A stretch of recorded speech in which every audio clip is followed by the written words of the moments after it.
है तो बेवकूफ़ बनाना देश के अनुसूचित जाति जनजाति को बंद कीजिए।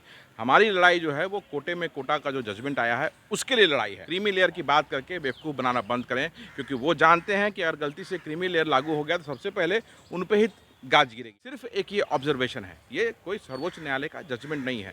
जजमेंट जो है वो कोटे में कोटा का, लड़ाई हमारी वहाँ पे है और हम उसके लिए जब तक ये निरस्त नहीं होगा हम लड़ाई में पीछे नहीं हटेंगे।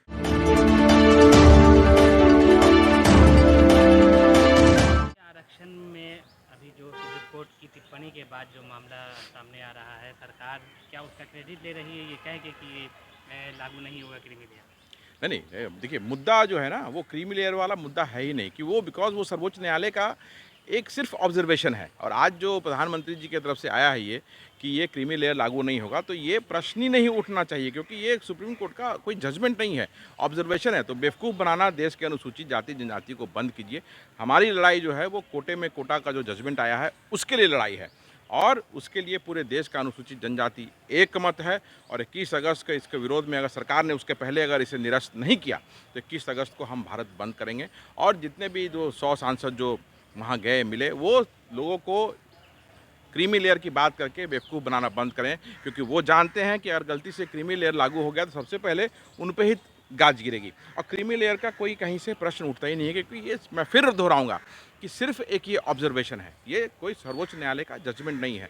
जजमेंट जो है वो कोटे में कोटा का, लड़ाई हमारी वहाँ पे है और हम उसके लिए जब तक ये निरस्त नहीं होगा हम लड़ाई में पीछे नहीं हटेंगे।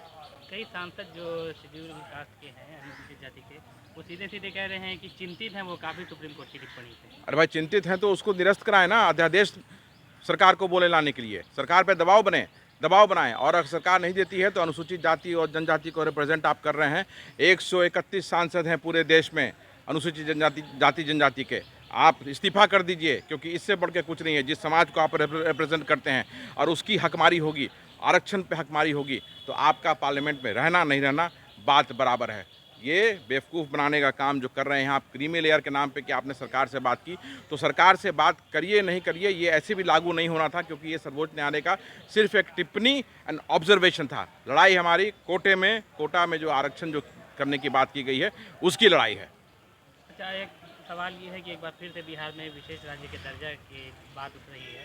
हालांकि ये साफ हो चुका है कि बिहार को विशेष राज्य का दर्जा नहीं मिल पाएगा, फिर क्या कारण है? नीतीश कुमार भी खामोश हैं इस मामले को। ये देखिए, ये एक राजनीतिक हथियार है जो नीतीश कुमार जी हमेशा इस्तेमाल करते आए हैं राजनीति के नाम पे। और जब से बिहार का विभाजन हुआ तो हमारा हक बनता था विशेष राज्य के दर्जे का। हक इसलिए बनता था कि जब हमारा विभाजन हुआ तो सारी खनिज संपदा झारखंड में चली गई।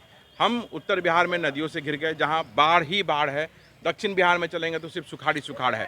तो हमें विशेष पैकेज की सख्त आवश्यकता थी, लेकिन आज केंद्र सरकार ने फिर से एक बार विशेष पैकेज दे करके विशेष राज्य को ठुकराया है और ये बेवकूफ़ बनाने का काम किया है।